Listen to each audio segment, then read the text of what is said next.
오늘부터 이제 우리 2024년 우리 수용부 기도회 때에는 열왕기 상하, 그러니까 이스라엘의 열 왕들의 이야기를 통해서 하나님이 주시는 교훈과 하나님이 주시는 메시지를 우리가 함께 나누려고 합니다. 이스라엘에 많은 왕들이 있었습니다. 그 중에는 우리가 잘 아는 이스라엘의 초대 왕 사울 왕도 있고, 또 하나님께서 기름 부어 세우시며 이스라엘의 모든 왕들을 다 통틀어서 하나님께서 왕들의 왕으로, 왕의 기준으로 삼았던 다윗 왕이 있습니다. 그런데 열왕기 상하는 이 다윗 왕의 한참 시대를 기록한 것이 아니라, 오늘 본문 1절 말씀에 보면은 같이 한번 볼까요? 다윗 왕이 나이가 많아 늙으니 이불을 덮어도 따뜻하지 아니한지라. 여러분, 천하의 다윗도요, 참 흐르는 세월은 거스를 수가 없는 거예요. 노쇠함을 피해갈 수는 없었습니다. 이제 다 늙은 다윗, 이제는 국정을 운영함에 있어서도 별로 영향력을 끼치지 못하는, 이제 나라를 제대로 통치하기에는 너무 늙어서 기력이 다 쇠해버린 이제 초라한 그런 다윗의 모습으로 오늘 열왕기상은 시작이 되고 있습니다. 그리고 이제 열왕기상에서 그 다윗의 시대를 이어받을 왕으로 솔로몬, 솔로몬의 이야기가 나오고, 그 다음 그의 아들 르호보암 때에 왕국이 두 개로 분열이 되죠. 그래서 남유다 왕국과 북이스라엘로 나뉘어져서 이 두 왕국의 왕들의 이야기가 쭉 펼쳐지게 되는데, 이제 열왕기 상하와 역대기 상하 같은 역사를 기록하고 있지만은, 그러나 관점은 약간 차이가 있어요. 그래서 열왕기 상하를 우리가 공부를 하지만 역대기 상하, 그리고 그에 해당되는 선지자들의 이야기까지 같이 우리가 버무려서 우리가 앞으로 함께 말씀을 나누고, 그 말씀 속에서 참 하나님께서 이 열왕의 시대를 통해 어떻게 역사하셨는지, 그리고 하나님이 사용하시는 사람들의 이야기 가운데 하나님 앞에 순종하며 나아갔던 왕들의 이야기도 있지만 불순종하고 패역한 왕들의 역사도 있습니다. 우리는 좋은 역사를 통해서도 배울 것이 있지만 나쁜 역사를 통해서도 얻을 교훈이 있습니다. 그래서 우리가 함께 말씀 안에서 하나님이 일하시는 것과 사람의 연약함 속에서도 하나님께서 탁월하게 일하시는 그 모습들을 우리가 함께 보아갈 것이고, 그 가운데서 깨달음을 얻고 또 우리가 어떤 삶을 살아가야 될 것인지를 하나님 앞에 결단하며 나아갈 수 있기를 바랍니다. 자, 이불을 덮어도 몸이 따뜻하지 않다라고 하는 표현은요, 이젠 몸이 너무 노쇠했다, 그러니까 몸이 차가워진 거예요. 여러분들 오랫동안 요양병원에 계시거나 이제 죽음을 앞두고 계시는 어르신들, 이게 마지막에 가서요 몸을 만져보면은요 몸이 차디찬 것을 느낍니다. 그래서 제가 이제 너무 연로하신 분들 이렇게 신방을 갈 때면은 항상 가면 제가 이렇게 다리를 만져봐요. 다리를 만져보면 어떤 분들은 다리가요 완전히 무슨 얼음짝 같아요. 전혀 피가 돌질 않는 거예요. 제가 볼 때는 다윗의 몸 상태가 그런 상태였던 것 같아요. 그냥 몸을 만지면 몸이 차디찬 거예요. 몸에 온기라는 것을 찾아볼 수가 없어. 그러니까 이불을 덮고 있는데도 추운 거예요. 그래서 어떤 주석서들을 보면은 그때 당시 다윗의 병명을 동맥경화증이다, 이렇게 표현을 하기도 합니다.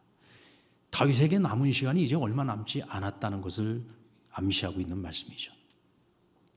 그러고 보면 흐르는 세월은 막을 수 없고, 참 남아있는 시간이 적으면 적을수록 사람은요 남은 시간의 마무리를 잘해야 됩니다. 내게 남아있는 시간이 얼마가 되었던 남아있는 그 시간을 잘 마무리를 해야 돼요. 그래야 내가 죽고 난 이후에 세상이 평안해요. 이 마무리를 제대로 못 해놓으면 내가 죽고 난 후에 세상이 어지러워지는 거예요. 특별히 그의 위치가 높으면 높을수록, 그가 가진 권력이 크면 클수록, 그가 가진 재물이 많으면 많을수록. 예전에 어느 게 부자 장로님이 계셨어요. 근데 이분이 병이 들어가지고 이제 다 죽어가게 생겼는데, 이 아버지가 돌아가시기도 전에 이 아버지가 재산이 워낙 많다 보니까 이 아들들이 이 재산 분배 문제를 가지고 아버지가 아직 살아계시는데도 자기들끼리 싸움이 나서 난리가 난 거예요. 예전에는 그 장로님을 아는 많은 사람들이 참 부러워했었거든요. 참 저렇게 믿음도 좋고 또 하나님께서 귀한 직분도 주셔서 교회도 잘 섬기시고 또 자식들도 다들 잘 돼서 먹고 사는 거 아무 어려움도 없고 뭐 그러니까 다들 얼마나 그분을 부러워했어요.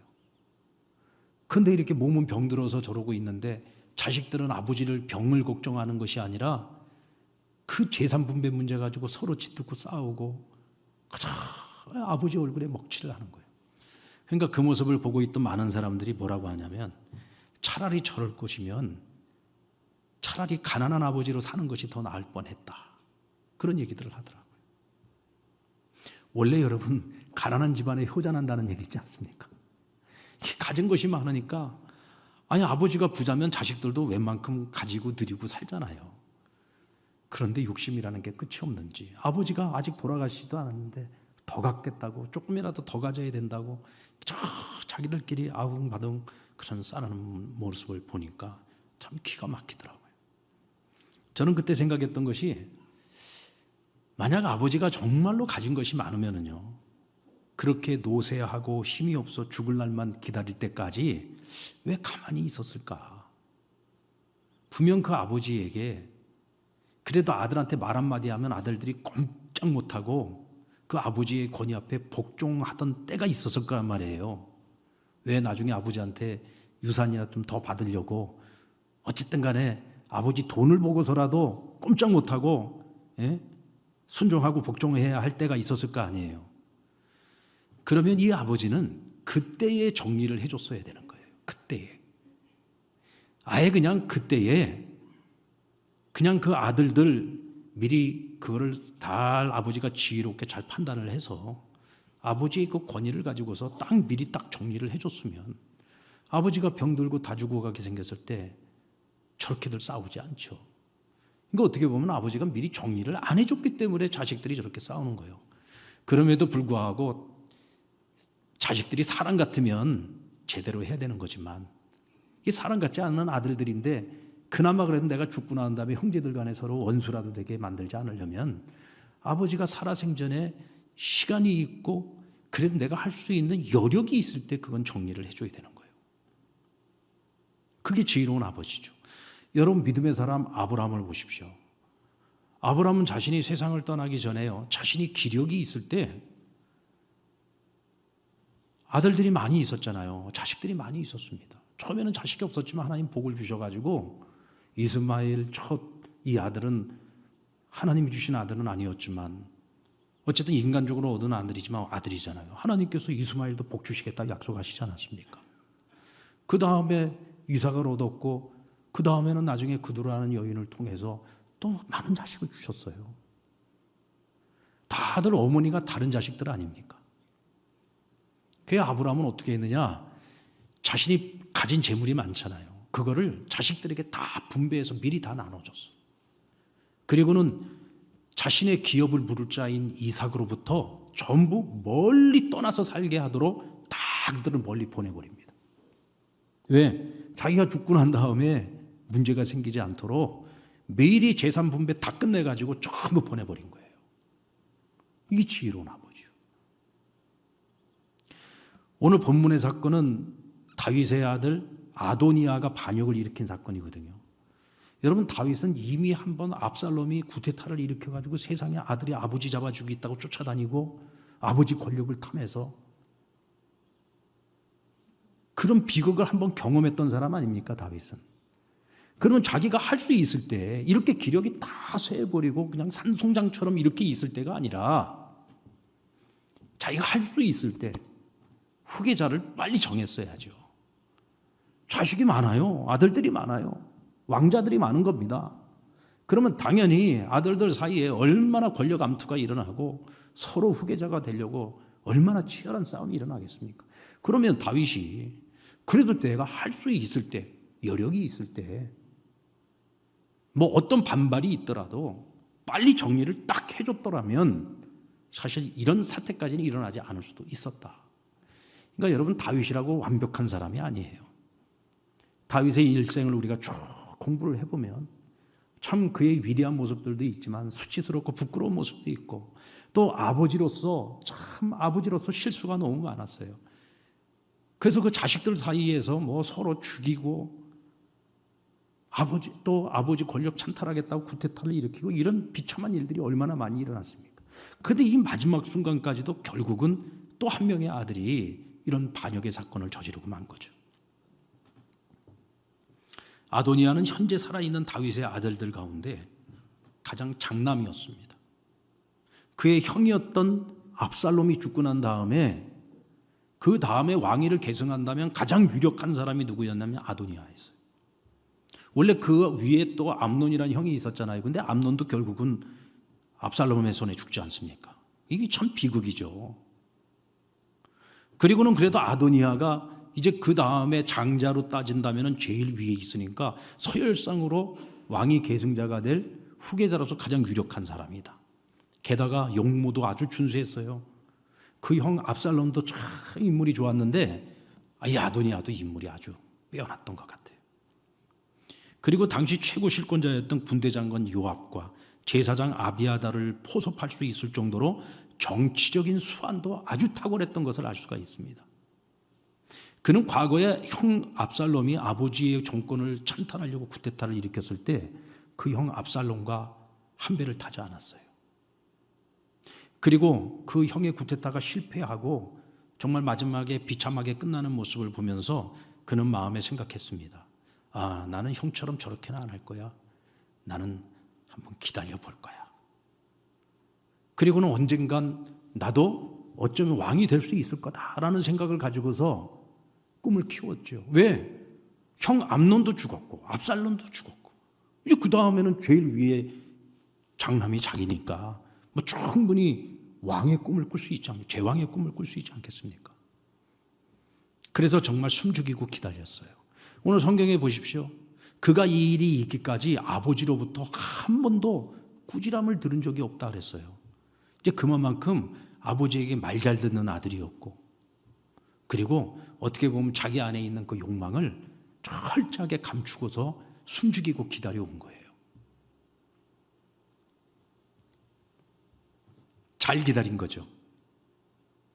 그런데 여러분, 아도니아는 누구보다도 권력력이 강한 사람이었습니다. 그런데 그런 아도니아의 입장에서 보면은 다윗이 빨리 죽어주면 좋은데, 다윗이 오래가네.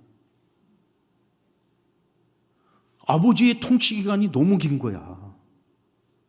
그러니까 이 기다림의 시간이, 제왕의 꿈을 가지고 있는 권력욕이 굉장한 사람이었는데, 이게 이러다가는 아버지 돌아가시면 나도 다 늙어가지고 왕이 되게 생긴 거예요. 그러니 이 기다림의 시간이 얼마나 힘들었겠습니까? 자, 그런데 이제 드디어 세월은 어떻게 할 수 없어. 이 다윗도 늙어가지고 이젠 다 노쇠하게 되고 더 이상 정사를 돌볼 수 없는 그런 지경까지 된 겁니다. 이제 다 때가 됐어요. 다 때가 됐습니다. 근데 아버지가 좀 뭔가 빨리 결정을 해주면 좋겠는데, 아버지가 도무지 결정하실 생각을 안 해. 돌아가시기 다 됐는데. 그런데 예전부터 궁중에서 이리저리 흘려 들려오는 얘기가, 아버지가 밧세바의 아들인 솔로몬을 마음에 두고 있다는 이야기가 자꾸 들려오는 거예요. 그러니까 여러분, 아도니아가 속이 타들어가겠어요, 안 들어가겠어요? 뭐 남의 얘기라서 별로 여러분들은 뭐 속 탈 일이 없겠지만, 이 아도니아의 입장에서는 이게 얼마나 이게 속이 타들어가는 일입니까? 그렇죠? 그래도 자식인데, 그래도 그러면 안 되죠. 그런데 기다리다 못한 이 아도니아가, 아버지가 아직 멀쩡히 살아계시는데 스스로 왕이 되고자 했어요.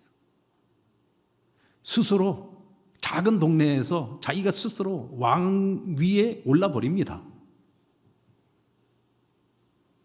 그것도 당시의 대제사장 아비아달과, 그리고 아버지와 함께 평생을 수많은 전쟁을 치르며 또 국가에 정말 큰 역할을 했던 요압을 자기 사람으로 만들어서, 작지만 왕이 즉위시까지 해버린 거예요. 이건 한마디로 말해서 반역 사건인 거죠. 그런데 여러분, 당시의 신하들은요 어떻게 했습니까? 왕이 노쇠하여 병들어서 저러고 있는 걸 보니까 어떻게든 자기 왕을 조금이라도 더 살게 해보려고 어떻게 했어요? 이스라엘 내에서 가장 아름다운 처녀를 한 명을 뽑아가지고 수넴 여인 아비삭이라고 하는 처녀를 말하면 동료로 보낸 거예요. 동료로. 그래서 늙은 왕님과 함께 그 이불 속에 들어가서 그 젊은 피로 몸을 따뜻하게 왕을 따뜻하게 해주라고. 그래가지고 이 동료로 뽑아가지고 들여놓은 겁니다. 그 이 수넴 여자 이 아비삭이 이 다윗을 수발을 드는데 오늘 성경에 보니까 다윗이 그와 잠자리는 하지 않았다고 말씀을 하고 있어요. 아유, 지금 몸이 그렇게 차가운 다 늙은 노인네가 그것까지 탐한다면 진짜 그거는 욕심적인 거지. 그렇지 않습니까? 예. 어쩌면은 그래도 다윗이요 참 다 늙어서 철이 든 것 같아요. 그 젊은 처자 괜히 그거 그렇잖아요. 그래서 보면 잠자리 하지 않았다 그랬어요. 두 가지입니다. 하나는 다윗이 참 이제 많이 성숙해진 거고 또 하나는 기력이 없어.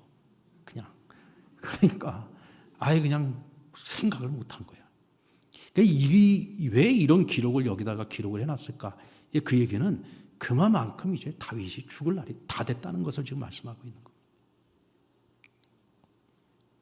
그래도 신하들은 어떻게 해서라도 이 왕을 어떻게 해서라도 조금이라도 더 살려보려고 이렇게 최선을 다하고 충성을 다하고 있는데 아니 아들이라고 하는 놈은 조금 더 기다리면 아버지의 마음과 생각은 그럴 수 있지만 마지막에 또 어떻게 생각이 바뀔지 모르는 거잖아요.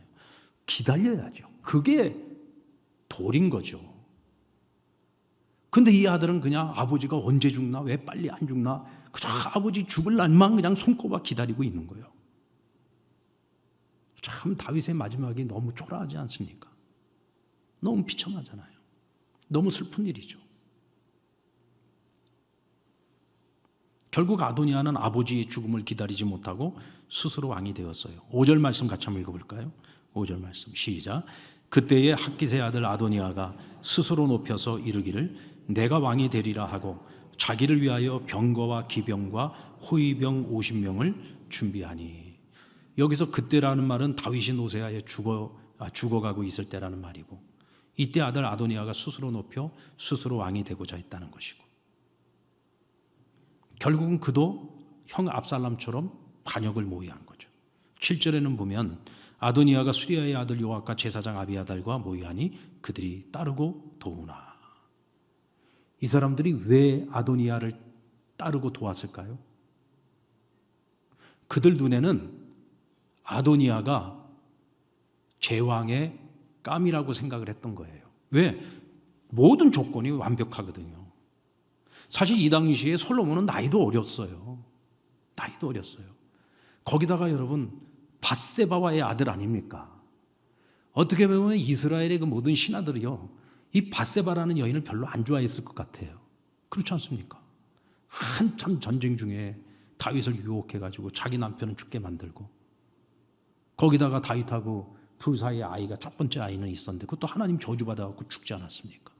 그리고 둘째로 태어난 아이가 솔로몬이거든요. 그러니까 솔로몬도 뭐 그다지 이쁘지 않아. 왜? 밧세바가 별로 안 이뻐. 밧세바를 보고 있으면은 늘 과거에 다윗이 실수했던 그 사건이 자꾸 기억나거든요.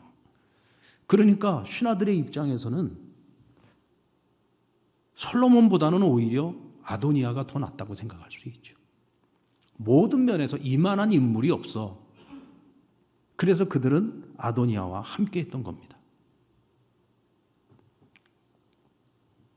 자, 때를 기다리지 못하고 아버지에게 반역하는 아들과 그런 폐륜적인 짓을 저지르고 있는 그릇된 지도자를 따라 자신들의 권력의 욕망만을 불태우고 있는 이 신하들의 단합이 과연 어떤 결과를 가져왔겠습니까?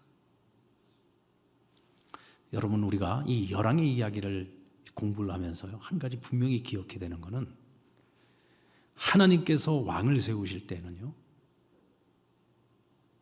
그 사람의 조건과 어떤 상황과 상관없이 반드시 왕은 하나님이 택하셔야 되고 하나님이 기름을 부으셔야 된다는 겁니다. 인간적으로 스스로 왕이 되려고 했던 자들은요, 하나같이 다 망해요. 뜻을 이루지 못합니다. 여러분, 사울도 누가 세운 거예요? 하나님이 세운 거잖아요. 다윗도 누가 세웠어요? 하나님이 세운 겁니다. 뭐 그들이 가지고 있는 자질이나 능력을 보고 세운 게 아니에요. 하나님이 택하셨기 때문에 그들에게 기름을 부어 그들을 왕으로 세우셨던 겁니다.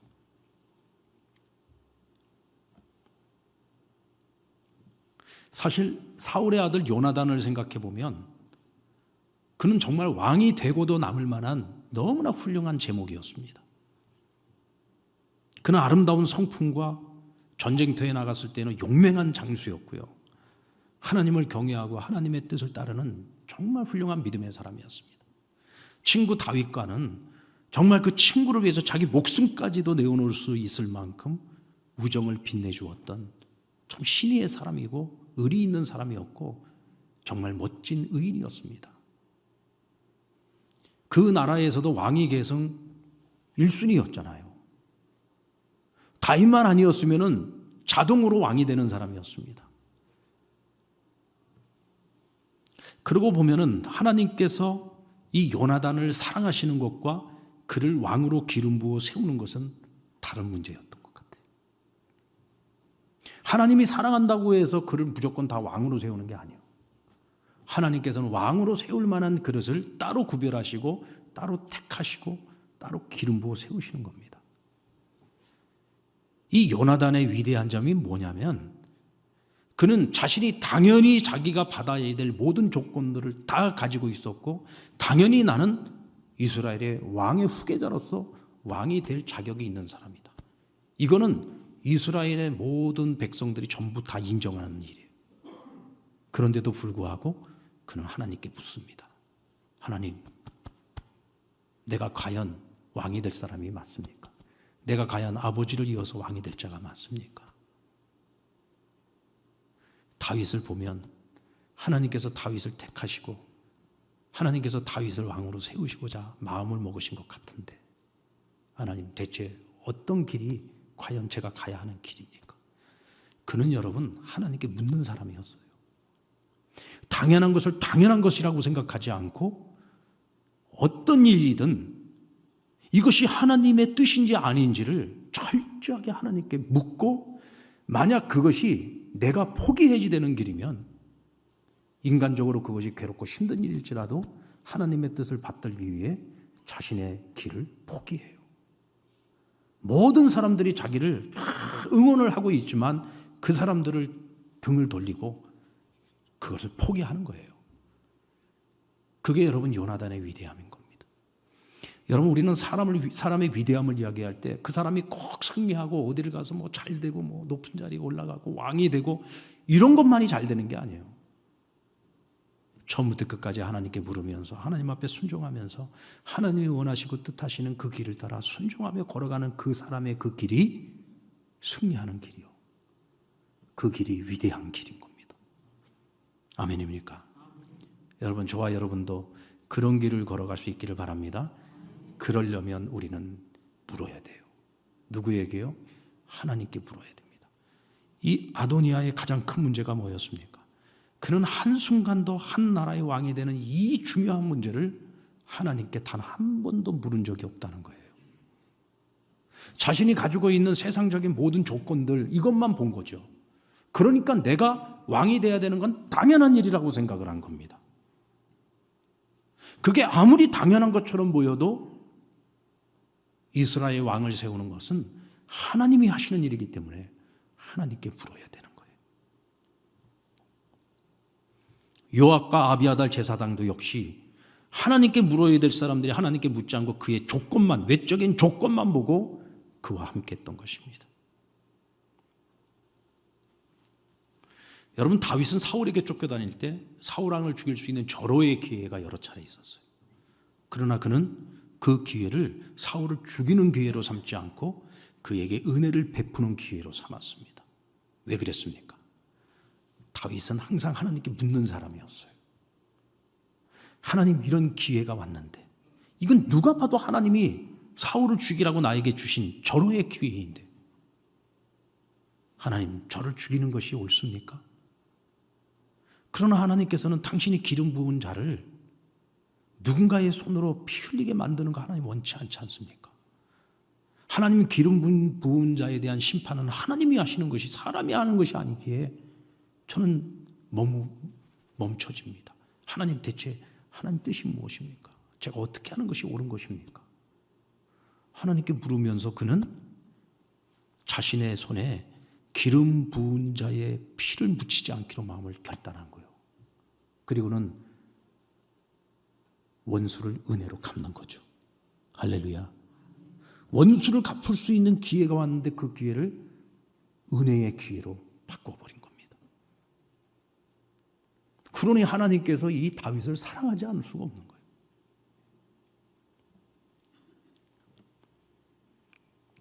사실 다윗의 입장에서 중요하게 생각했던 것은 하나님께서 나를 사랑해 주시고 하나님께서 나를 인정해 주시고 나를 통해서 하나님의 뜻이 이루어지는 것이 더 중요했어요.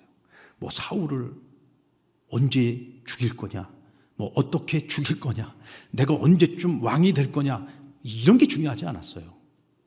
하나님께 인정받는 사람이 되고 하나님께 사랑받는 사람이 되고 나를 통해 하나님의 뜻이 이루어지기를 원하는 마음, 이것이 다윗의 마음입니다.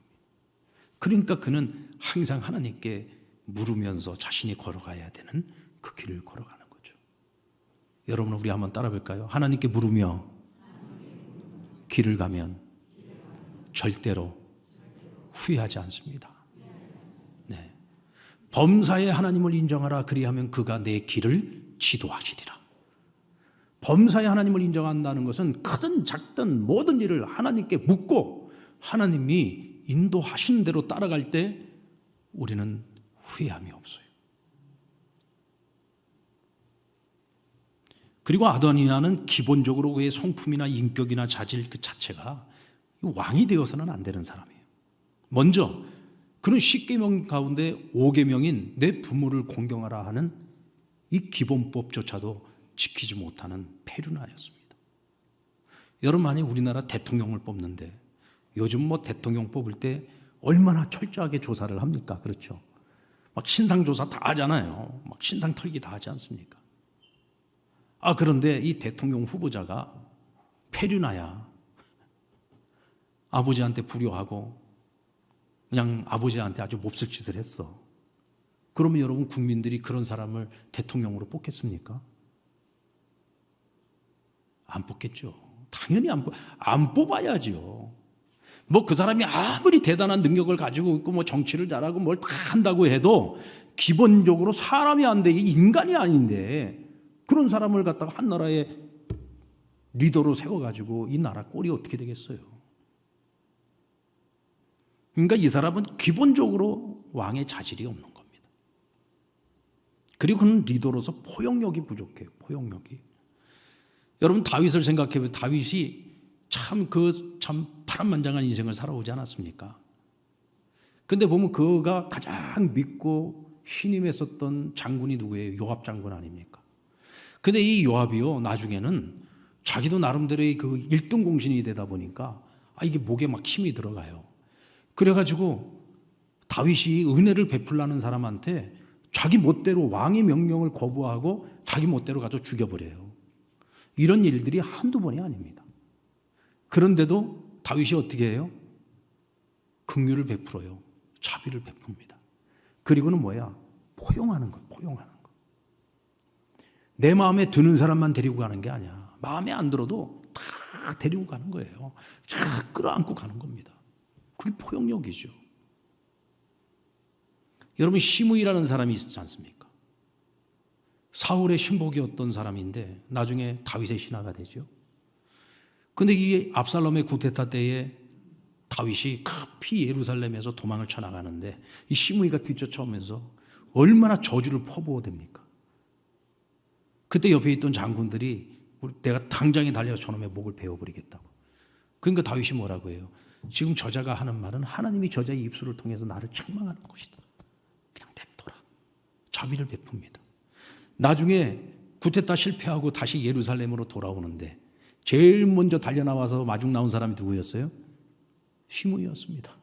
시므이가 안 죽으려고 나와서 용서해달라고 그냥 막 싹싹 빌죠. 그때 옆에 있던 신하들이 저놈 당장 때려 죽여야지 됩니다. 그러니까 다윗이 뭐라 그래요? 그냥 살려둬라. 은혜를 베풀어. 또 품는 거예요. 그것도 품는 거예요. 왜 품어요?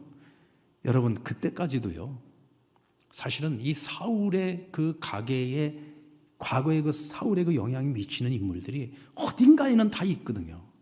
그러니까 이 사람을 쳐버리면 그들을 적으로 돌리는 거예요. 어쨌든 통합의 정치를 하기 위해서는 다 품어야 되는 겁니다. 지금 우리나라 정치를 보면은 여야가 완전히 그냥 서로 물어뜯기만 하고 있잖아요. 그렇죠?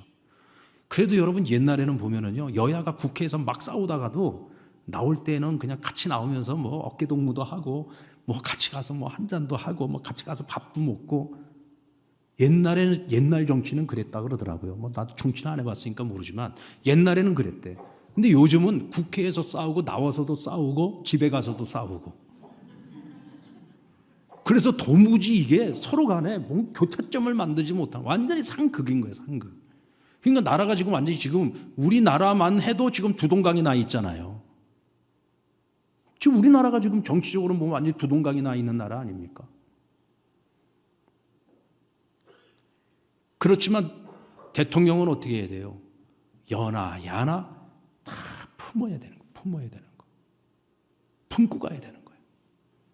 대통령이 되기 전에는 자기 정당 입장에서 밀어붙이기 위해서 대통령이 되지만, 대통령이 되고 난 후에는 여도 야도 다 배기 싫어도 다 품고 가야 되는, 그게 리더고 그게 지도자인 거죠. 근데 이 사람은 그게 안 되는 사람이야. 그래서 자기를 따르는 사람들만 잔치를 벌이면서 다 초대를 했어요. 그런데 자기를 따르지 않는 사람들 아무도 초대하지 않고 솔로몬도 초대하지 않았다 그랬어요. 그 얘기는 무슨 얘기냐면, 이 사람이 나중에 왕이 되면은요, 나라가 두 쪽 날 가능성이 커지는 거예요. 그렇죠.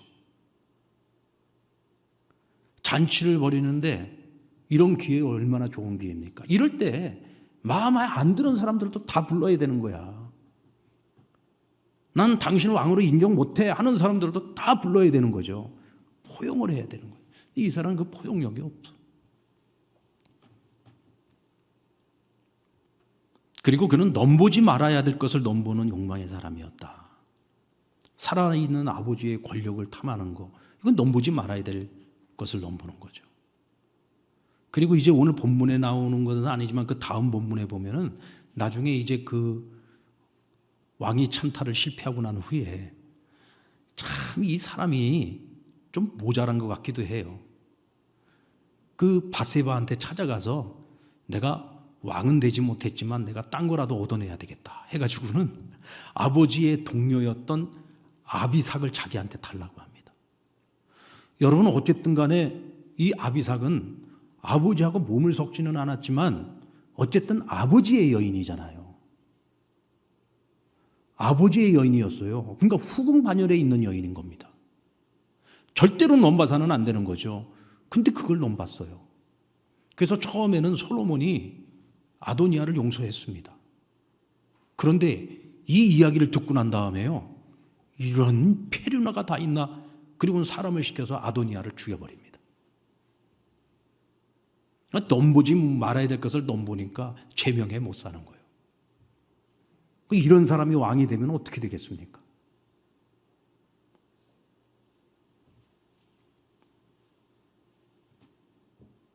참 남의 얘기는 재밌어요. 그렇죠? 예. 이게 참 성경에 나오는 이 사람들의 이야기를 참 들여다보고 있으면은 참 재밌어요. 그러나 여러분, 참 그 사람들의 입장에서 보면은 참 이게 얼마나 처절하고 피비린 나는 이야기입니까? 하지만 우리는 이 이야기들을 들여다보면서 여기서 우리가 교훈을 얻어야죠. 우리 한번 따라해 볼까요? 넘보지 말아야 될 것은 넘보지 말자. 예, 마땅히 생각할 그 이상의 생각. 그래서 사도 바울은 로마서에서 성도들을 가르치면서 뭐라고 가르칩니까? 너희는 마땅한 생각 그 이상의 생각을 하지 말아라. 이 얘기가 무슨 얘기냐면, 넘보지 말아야 될 것을 넘보지 마라. 하나님께서 너에게 허락하신 것이 있어. 그 이상의 것을 넘보지 마라. 그냥 한 나라의 왕자로서 너는 족하다. 그 이상의 것은 너가 넘어서는 안 돼. 허락된 것 안에서만 그것을 감사하고 만족하고 누리면은 그는 그 사람은 행복하게 살 수 있는 거예요. 그런데 넘보지 말아야 될 것을 넘보게 되니까 결국은 해서는 안 될 짓을 저지르게 되는 거고, 그래서 결국은 그 인생이 너무 불행한 삶이 불행하게 비참하게 인생을 끝내고 말지 않는 거죠. 여러분, 나중에 하나님께서는 솔로몬을 왕으로 세우십니다. 솔로몬을 왕으로 세우신 데 여러 가지 이유가 있겠습니다만은 그 분명한 이유가 있죠. 솔로몬은 하나님께 묻는 사람이었어요. 아도니아는 하나님께 묻지 않는 사람이었다면 솔로몬은 하나님께 묻는 사람이었습니다. 왜 하나님께 물었느냐면요, 솔로몬은요 자기 분수를 알았어요. 아무리 생각해도 나는 왕이 될 제목이 아니야. 그리고 위로 형들도 저렇게 많은데 내가 무슨 수로 왕이 돼? 왕이 된다고 한들 아직 나이도 어려. 거기다가 정치적인 기반도 없어. 그러니까 내가 의지할 수 있는 거는 오직 하나님 한 분밖에 없는 거예요. 그러니까 모든 일을 그는 하나님께 묻고 또 묻고 또 묻고 하나님 귀찮을 정도로 묻는 거예요. 하나님께 1000번 죄를 드렸다는 얘기가 뭡니까? 1000번 하나님께 물었다는 얘기예요. 하나님께 계속 묻는 겁니다. 하나님 어떻게 해야 돼요? 어떻게 해야 돼요? 하나님 저는 지혜가 부족해요. 하나님 어떻게 해야 돼요?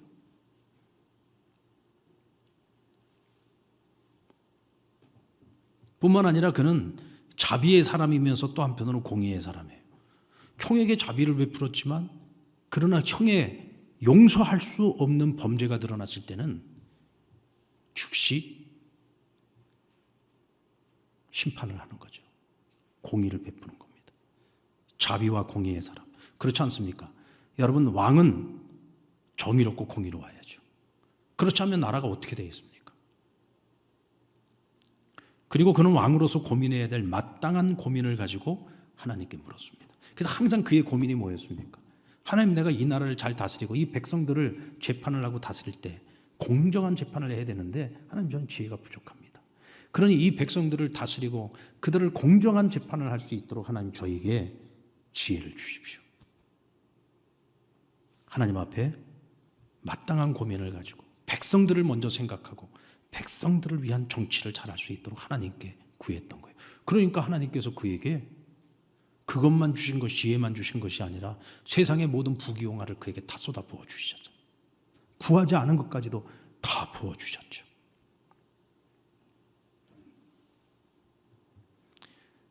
여러분, 우리나라에 이런 리더가 필요합니다.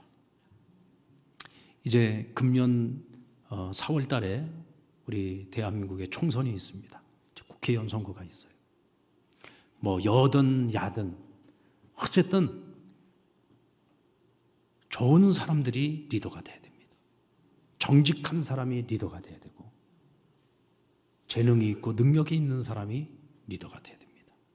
그런데 그 리더도 결국은 하나님이 세우시는 겁니다. 그래서 우리는 기도해야 됩니다. 하나님, 좋은 지도자들이 세워지게 해주십시오.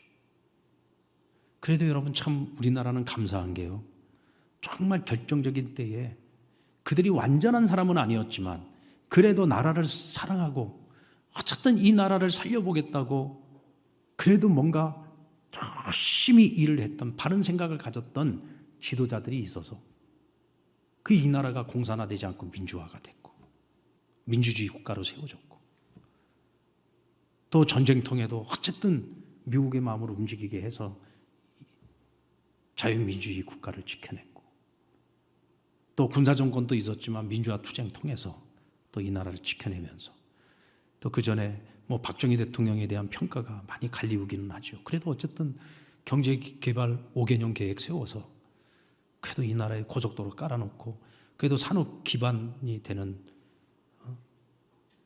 그래도 그런 밑바탕을 깔아놨기 때문에 그래도 이 나라가 이렇게 산업적으로 성장할 수 있는 발판을 만들지 않았습니까? 지도자들이 다 잘하는 건 아니지만 그래도 하나라도 제대로 했기 때문에 그래도 이 나라가 이만큼 된 거잖아요. 동남아시아에 가보면은요, 제대로 된 지도자가 없어요. 그러니까 나라가 가장 가난하고 어렵고, 그 라오스 땅도 가보면은 이게 나란가 싶을 정도라니까. 이게 나란가 싶을 정도예요. 예. 그만큼 지도자가 중요한 거다. 여러분, 하나님께서는 가정에 우리를 지도자로 세워주시죠. 부모로서 세워주시고, 또 교회에서도 하나님께서 우리를 각각의 자리에서 지도자로 세워주시고, 또 하나님께서 여러분들을 생업의 현장과 일터에서 여러분들을 또 리더로 세워주시고, 어떤 자리가 됐든지 우리는 그 자리에서 리더로서의 역할을 감당할 때, 여러분, 오늘 우리는 이 말씀을 잘 마음에 새기셔야 됩니다. 여러분, 좋은 리더가 되시기를 바랍니다. 모든 일을 하나님께 묻고 길을 걸어가는 리더가 되십시오. 포용력 있는 리더가 되십시다. 넘보지 말아야 될 것을 넘보지 않는 리더가 되십시다. 그리고 이 나라의 바른 지도자들을 세워달라고 하나님께 기도하십시다.